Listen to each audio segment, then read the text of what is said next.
Rehabilitation work, which is where we take in injured, orphaned, or abandoned animals, and we work with the area vets in fixing them so they can be released back to the wild. And then the third thing we do is propagation or breeding of rare, threatened, and endangered species. Who knows what comes after endangered? What's the next step? Extinct. Extinct. Right, right. And we do what we do so your kids and your grandchildren are going to be able to enjoy these animals just the way that you do. On the format we're following today, we're going to bring the animals out one by one, talk about them. One of our handlers will walk them around so that you get a close-up view of them. The only thing we ask you is, like, some of the animals you can touch, some you cannot touch, okay? The ones that you can touch, please do not touch them in the face. If I were to go like that to you, you wouldn't like that. They don't like it either, okay? So when we bring them around, you can pet them on the back or pet them on the tail or whatever, but just don't pet them in the face, okay? No pumpkin! Okay, the whole theme of the library this summer is one world, many stories, okay? And what we're going to do, we're going to take a trip around the world and talk about the different animals from different parts of the world. The first part we're going to do, who can show me where North America is? Who wants to come up here and show me? And come on up here and show me where that is. Okay? Where's North America? Right here. Okay, it's right in this area. Now where we're going to talk about our first animal, where he's from, is actually in southeast United States, which would be, what's a state in southeast United States? Anybody know?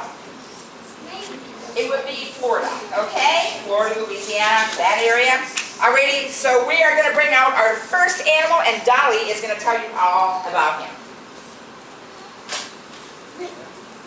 Get him out. Are you guys excited to see him? Yes! Yeah. Hey, We're Daddy, getting him no! ready back there. People have get asked about him, whether we had him or not. Somebody asked if we had crocodiles. We don't have crocodiles, we have alligators. And there is No. there is a difference between a crocodile and an alligator. It's okay, honey. It's okay. I got it.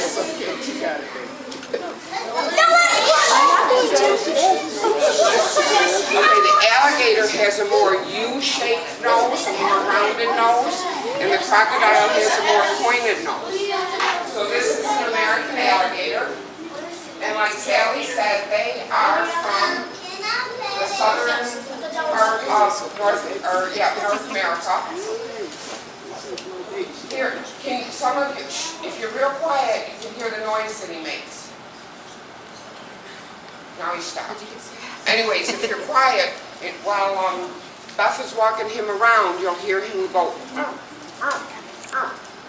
and that's because he's a baby alligator and he's calling for his mother. That's the noise baby alligators make. Yep. Now Danny's going to bring out a bigger alligator. There he is. Come on, Johnny. This one here is named. Don't be afraid. Don't be afraid. Danny, don't. She's afraid. Yeah, just take him over that way. I'll guard you. I'll guard you. Don't worry. Don't worry. Can't get you, I'm hanging on the No, he isn't. He's very, very strong and he won't get you, but I will guard you. The little one's name is Stevie. And the big alligator's name is Mitch. Listen. Now there's a few things about an alligator that are very, very cool. First off, their nose and their eyes sit on top of their head. Can I back off now? You feel safe? No? Okay. Their nose and their eyes sit on top of their head so that when they're underwater, their whole body is submerged, even part of their face, but they can breathe and they can see. Now, when Danny walks Fitch around, he's going to touch his eye, and Fitch is going to blink. You will see eyelids that go up and down, but you'll also see another set of eyelids that go sideways. Sideways, very quick, you have to watch very close. Yeah, and don't reach out for him, just watch. Okay, I'm going to tell. All right? The first set that goes up and down are like ours. You can't, once they're closed, he'll sleep or just keep the sun out of his eyes or whatever. The second set of eyelids that go sideways are clear. closes them when he's in the water, and that way it protects his eyes, but he can still see where he's going. It's like, have you worn goggles underwater? Yep, they're like It's the same thing as when you wear goggles underwater. He does have web feet. Now he will. And he does, a lot of people think that an alligator's tail is just used as a rudder to help them swim and to steer them. Well, they use that to bring down their lungs also. Okay, if you get past the head and you think you made it safe, you best watch out for the tail because they're very, very strong and they use that. Yes. Can I get a couple of volunteers? Right. And you. I want you to hold this end. Okay? Here, you come here. And you hold this end. And you hold it tight. Now back up. Here, come this way. Hold it tight. Hold it tight. There you go. This is about the size of a full-grown alligator. So Fitch and Stevie have a long, long way to go. An alligator will, thank you very much. Okay? And thank you. You can let go. An alligator will grow about a foot a year. And the alligators never stop growing. Okay? As they get bigger, they don't grow that foot a year. They may only grow just a few inches, but they're constantly growing. An alligator that long, that was 12 foot, he would probably weigh between 500 and 750 pounds. Yes. Now, like snakes, do they shed their skin as well? Or? No, they do not shed their skin. Their skin grows right with them. Okay. Any other questions? No. How old is Stevie? How old is Stevie? Stevie is about a year and a half old. Another cool thing about alligators, when the mother builds her nest, she will guard that nest with her life. They're excellent, excellent mothers. You do not want to mess with the mother alligator, not at all. And those eggs that are in there, the ones on top that get the most heat, they're always male. The ones in the middle with the hot and the cold, so to speak, they're mixed. And the ones on the bottom are always female. Yep, and that is because when they hatch, and there's any predators around that might want to eat a baby alligator or steal a couple of eggs or whatever, it's always the males that are sacrificed. So. What we say about that is, since the males are the ones that get the hottest, we say the males are hot stuff. However, because they're the ones that get eaten, the girls actually rule. You had a question? How old is Fitch? 3. Fitch is 3 years old. You can see the size difference between the two of them in only the matter of like a year and a half, 2 years. Yep. An alligator boy, they can live, what, 50, 75 years? Easily. Yeah.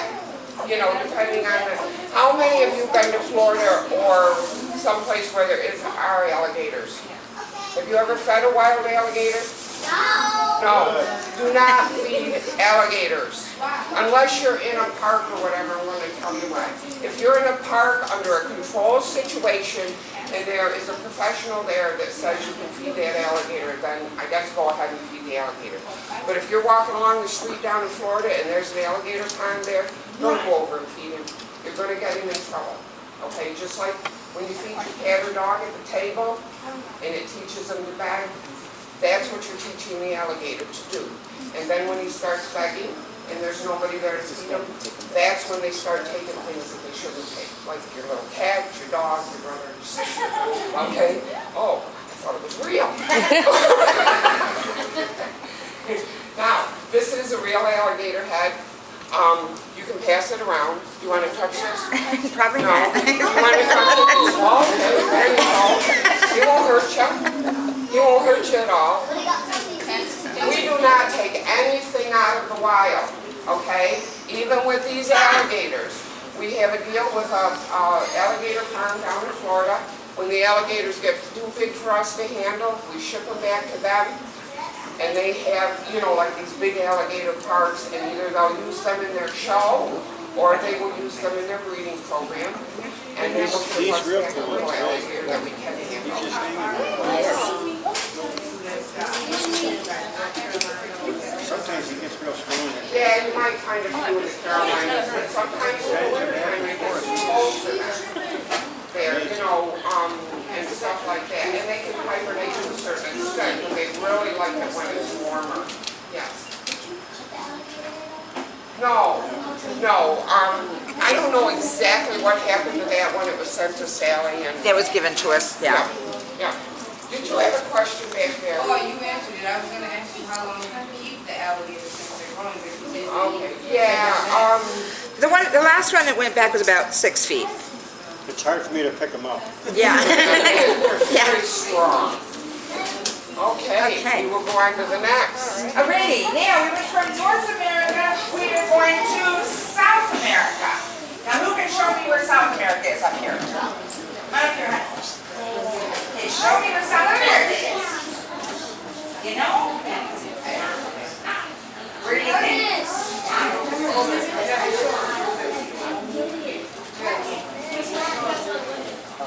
It is... Okay, there we go. That is South America. You know, we have many, many animals we brought today from South America.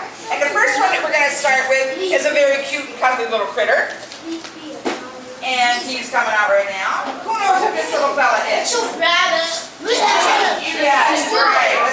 Say it again. It is a chinchilla. Now, chinchillas are pretty cool little animals. Again, coming from South America, near the Andes Mountains. Some of the coolest things about a chinchilla have to do with their hair. What I'd like each one of you guys to do, take out a single hair, if you can. You're going to have trouble, buddy. Okay? If you were to take out a single hair and look at the end of that, you're going to see what's called a hair follicle. Now, we as humans have one hair growing out of each of those follicles. These little fellas have up to 30 hairs per follicle. So what that means, their fur becomes very thick and very dense. Now there are good points about it and there's bad. The good thing is they can never get any parasites like fleas or ticks or lice because the parasites won't get through their fur. But the bad thing, water can't get through their fur. Okay? Like you and I, when our hair gets dirty, we hop in the shower, we wash it with soap and water. Since water doesn't go through their fur, what these little guys do is they take what's called a sand bath. All right. Now, where they live, there's a very fine sand. They roll around in the sand, they work it down through their fur, picks up all the grease and the dirt and the oil, and then they shake it off. We're going to have you guys stay in your seats, so okay, honey? Here, sweetie, we're going to put you back in your seat there, okay? All right. How many of you guys would like to take a bath like that? Would that be cool? No! Okay. Now it's all over your It was glittering. And then you can write. Okay. Now chinchillas are a rodent. Who can name me a rodent? Yes. Whoa, I haven't heard that in a while. Very good. Yes, a gerboa is a rodent. Wow, where did you hear about that? Jaboa, wow. Very cool. Okay. Yeah, that's an unusual rodent there. Anybody name any common rodents? Okay, you guys know rodents, right? Yeah. A woodchuck? Okay, that'll work. How about, yes, a rat? Good one? I heard one over here. Okay, we didn't hear that. A gerbil, very good. Okay, has anybody ever seen any baby gerbils or maybe rats or mice, anything like that? No? Those of you who have, know when they're born, they're these little tiny pink guys, they have no hair, they're like totally dependent on mom, their little eyes are closed. Now chinchilla is a rodent, however, when it is born, it has all its fur, its little eyes are open, and it's a miniature replica of its mom. Looks just like mom, which is an unusual thing for a rodent. Now they are vegetarian, which means what? What do they eat? Right, they eat fruits, veggies, grains, they do not eat meat. Very good. Okay, do we have any questions about our little chinchilla here? Yes? Are all chinchillas from South America? They are, yes. Yeah? Oh my gosh. Well, did everybody hear what that we just said?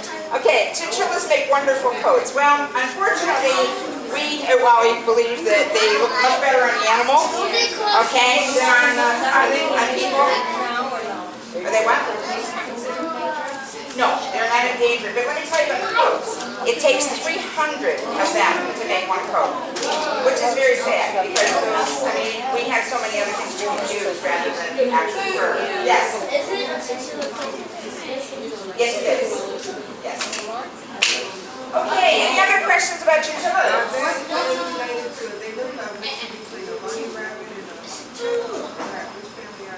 They're actually in the rodent family, which a bunny is like a lagomorph, which is different. And they look very similar, like a squirrel. I mean, if you look at their little tail, like a dog, he has like a squirrel-like tail. Okay? Okay, our next little guy here we're bringing out is, what we got? Do you guys know the difference between a turtle and a tortoise? No. You know, what is it? You don't have to tell what I said. Well, it's okay. Oh, yes. He said turtles go in water and tortoises stay on land. Right on, very good. What we have here